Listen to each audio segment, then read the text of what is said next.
सुनने वालों, अंधेरा गहरा है और अब तक की सबसे भयानक कहानी आपका इंतजार कर रही है।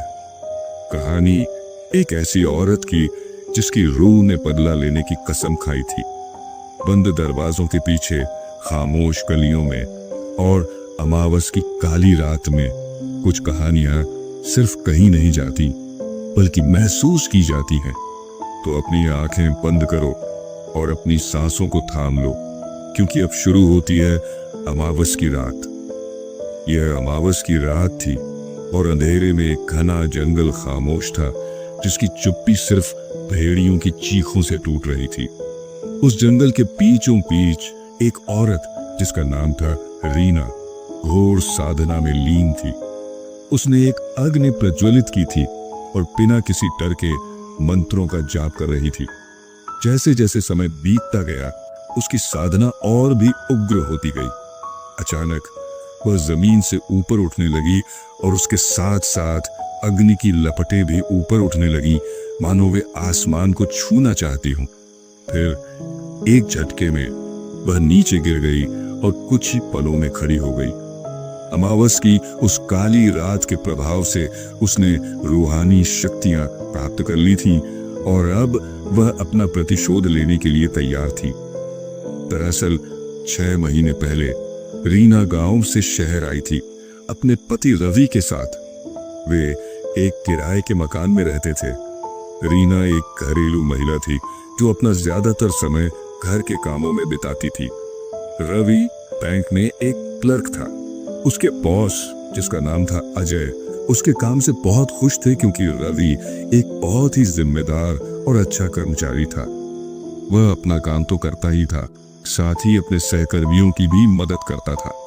उसका स्वभाव बहुत ही संकोची था, इसलिए वह किसी को मना नहीं कर पाता था। एक दिन अजय ने रवि को अपने चैम्बर में बुलाया और उसे बताया कि उसकी नई नई शादी हुई है, इसलिए उसे अपनी पत्नी के साथ थोड़ा समय बिताना चाहिए। रवि यह सुनकर बहुत खुश हुआ और उसने बताया कि वह अगले महीने अपनी पत्नी के साथ कहीं बाहर जाने का सोच रहा है। अजय ने उसे कुछ पैसे दिए और कहा कि यह उसकी तरफ से है, ताकि वह मौज मस्ती कर सके। रवि पैसे लेकर घर आया और उसने यह खुशखबरी रीना को सुनाई। दोनों अगले हफ्ते ही बाहर जाने के लिए बहुत उत्साहित थे। अचानक रवि के मोबाइल पर अजय का फोन आया। अजय ने कहा कि उसने उनके घूमने के लिए एक कार बुक कर दी है, जो उन्हें आराम से हर जगह घुमाएगी। रवि ने उनका धन्यवाद किया और कहा कि वे खुद ट्रेन से चले जाएंगे, लेकिन अजय की जिद के आगे रवि ने हार मान ली और उनका प्रस्ताव स्वीकार कर लिया। रीना ने रवि से कहा कि उन्हें कुछ सामान लेना होगा, इसलिए वे बाजार चलते हैं। अगले 2 दिनों में उन्हें निकलना था, इसलिए रवि तैयार हो गया। बाजार जाकर उन्होंने अपनी पसंद के कपड़े और कुछ खाने पीने की चीजें खरीदी। उनके घर के दरवाजे पर अजय की भेजी हुई कार समय से आ गई। रवि ने सारा सामान कार की डिक्की में रखा और वे दोनों अपने रोमांचक सफर पर निकल पड़े। वे खूबसूरत वादियों का मजा लेते हुए रास्ते में गाने गुनगुना रहे थे।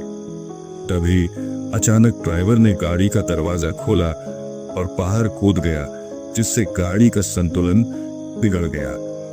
गाड़ी पहाड़ी से नीचे जंगल के रास्ते की तरफ मुड़ गई और तेजी से जाकर एक पेड़ से लटक गई। रीना और रवि जोर जोर से मदद के लिए चिल्लाने लगे। तभी सड़क के ऊपर एक कार आकर रुकी, जिससे उन्हें लगा कि अब वे बच जाएंगे, लेकिन तभी ऊपर से एक व्यक्ति एक बड़ी लकड़ी लेकर उनकी कार को जोर जोर से धक्का देने लगा। रीना और रवि को कुछ समझ नहीं आ रहा था कि यह उन्हें बचाना चाहता है या मारना। तभी रवि की नजर अपने बॉस अजय पर पड़ी, जो सड़क के किनारे खड़े होकर सिगरेट पी रहे थे। रवि ने जोर से आवाज लगाई, बॉस हमें बचाइए। लेकिन अजय ने एक बहुत बड़ा पत्थर लाकर कार के ऊपर पटक दिया और पेड़ की लकड़ी टूट गई, जिससे कार खाई में जा गिरी। यह खाई बहुत गहरी थी और जानवरों से भरी हुई भी थी। यह एक ऐसा घना जंगल था जिसके अंदर अगर कोई गिर जाए तो आज तक कोई नहीं बचा था। इसीलिए अजय ने रवि की मौत के लिए यही जगह चुनी थी। अजय उन्हें क्यों मारना चाहता था, यह बात दोनों के लिए एक राज रह गई और गाड़ी खाई में समा गई। अगली सुबह अखबार में हादसे की खबर छपी थी, लेकिन साथ ही करोड़ों रुपए की हेरा फेरी का आरोप भी रवि के ऊपर लगा था।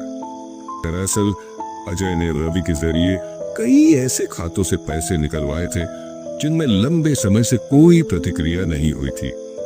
बैंक की ऑडिट के दौरान यह पाया गया कि रवि के हस्ताक्षर की मदद से यह काम हुआ था, लेकिन अब रवि दुनिया में नहीं था और वह यह नहीं कह सकता था कि यह काम उसके बॉस ने उससे करवाया था। रवि और रीना की दुनिया उजड़ चुकी थी। होनी को कुछ और ही मंजूर था। इस हादसे में रवि की मौत हो जाती है, लेकिन किस्मत से रीना की जान बच जाती है। खाई में गाड़ी गिरने के बाद रीना बेहोश हो चुकी थी।